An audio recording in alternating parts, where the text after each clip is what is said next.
We'll notify Chief Collins. You have a fire on the top floor. You'll need the truck. Car 3 dispatcher, I'm out of quarters. Going over to Congressman first. Fire line, the battalion chief. We got a small fire up on the 3rd floor. Looks like the casing on the window up there.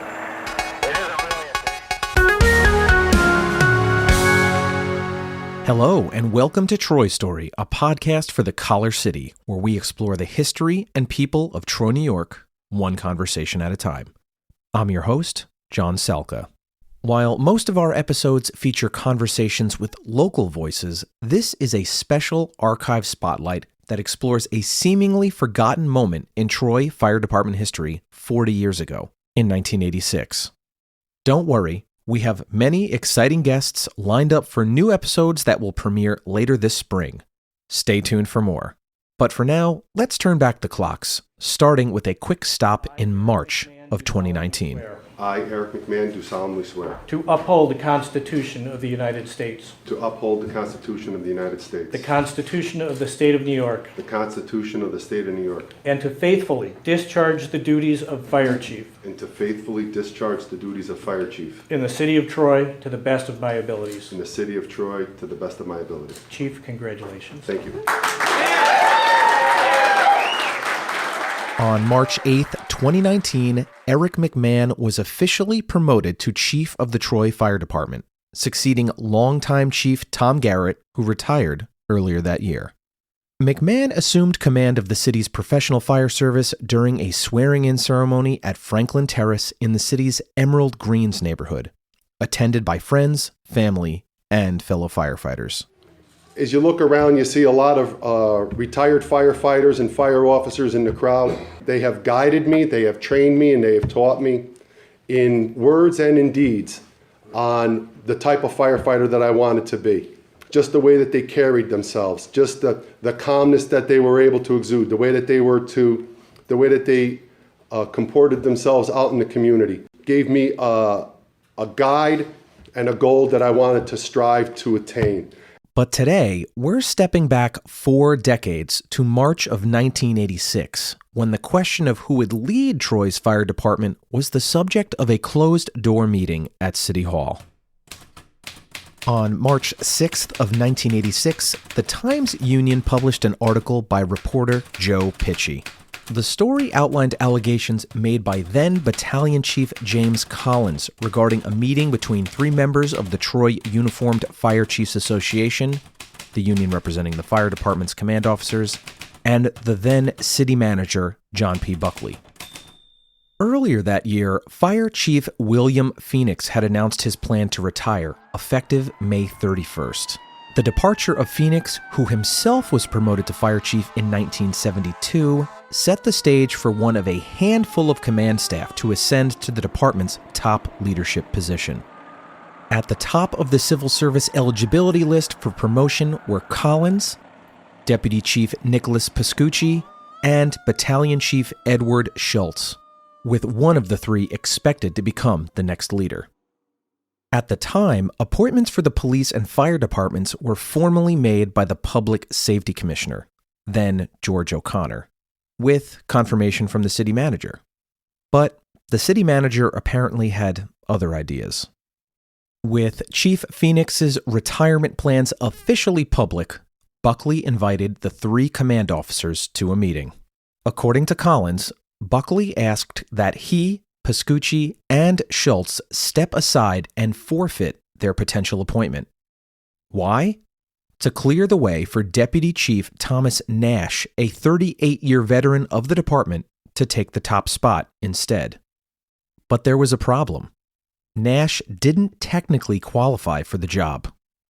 Buckley's plan to elevate Nash, who had not taken the most recent civil service exam, would have meant leapfrogging Schultz, Collins, and Pascucci, but only if the 3 men agreed. Per the Times-Union's reporting on Collins' statements, Buckley claimed he wanted to appoint Nash as a, quote, fitting tribute, unquote, to his multi-decade career. However, Buckley quickly dropped the plan when all 3 officers declined his request. The trio had good reason to say no. The civil service list they topped was set to expire the following year, in 1987. If they stepped aside now, the window for their promotion would close before another exam could be administered. Now, with the benefit of hindsight, we know just 5 people reached the rank of fire chief in the last 52 years. So it's clear the opportunity doesn't come around very often. When asked at the time by the Times-Union about the meeting and the request, Buckley declined comment, saying, quote, "We had a discussion on it, that's all, and I haven't anything else to say," unquote. Similarly, Troy's Commissioner of Public Safety, George O'Connor, was equally evasive when asked by the reporter, saying, quote, "It's a matter that involves personnel decisions, and I couldn't comment on it," unquote. But earlier that same year, O'Connor told another reporter that the city would be reviewing the civil service list and that he planned to discuss it with the city manager, John Buckley. Quote, "There is an existing list, and we will be looking that over the next several weeks to see how we are going to fill the vacancy. It is a promotional position within the civil service classified system. I will be meeting with Mr. Buckley regarding that," unquote. Ultimately, Battalion Chief Ed Schultz was selected for the promotion to fire chief. He was officially sworn in on June 12, 1986, exactly 20 years and 1 day since he became a Troy firefighter in 1966. So, what was behind Buckley's unorthodox request? As the long-serving city manager, he was no political novice.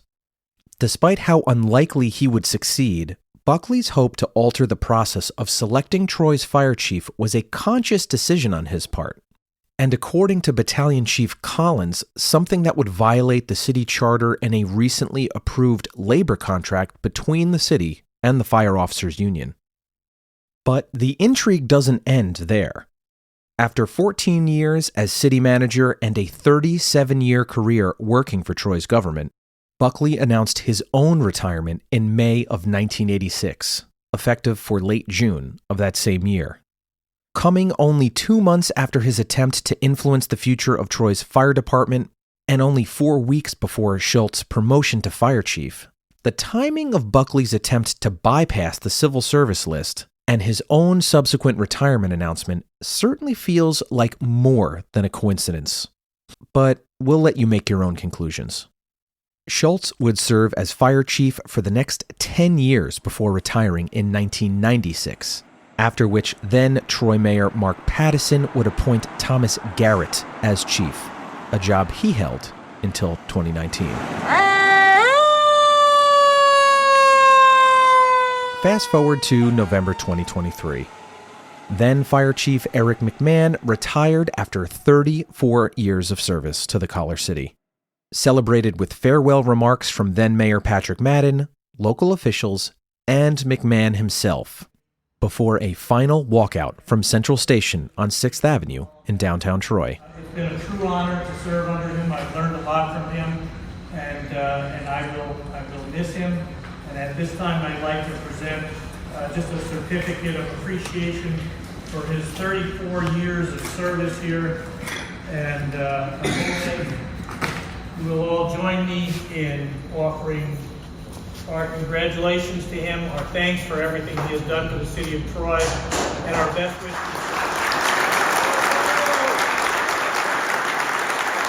But before taking his final steps as fire chief, McMahon left his fellow firefighters with a lighthearted joke. The Troy guys are on duty. I'm still the chief till midnight.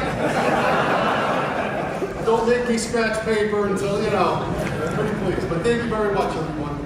Thank you. And with that, flanked by uniformed members of the department, McMahon and his wife Linda strode out of the South Bay of Central Station into the midday sun, shaking hands of well-wishers there to bid the outgoing chief farewell.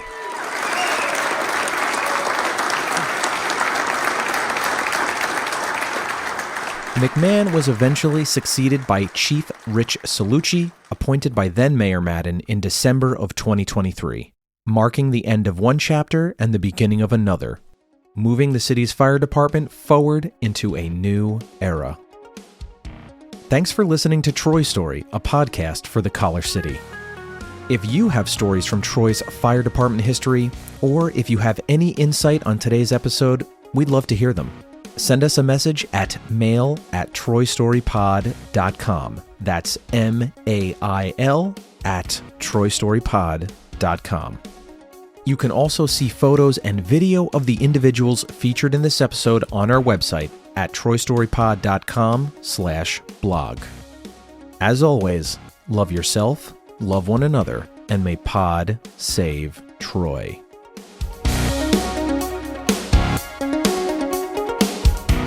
Troy Story, a podcast for the Collar City, is hosted, written, edited, and produced by me, John Salka. Our theme music is by Stephen J. Goldman at Four Legs Records. Like what you heard? Please give us a rating and review on Apple Podcasts or wherever you listen to Troy Story, a podcast for the Collar City. This is incredibly helpful for getting others to find our show. Want to know more?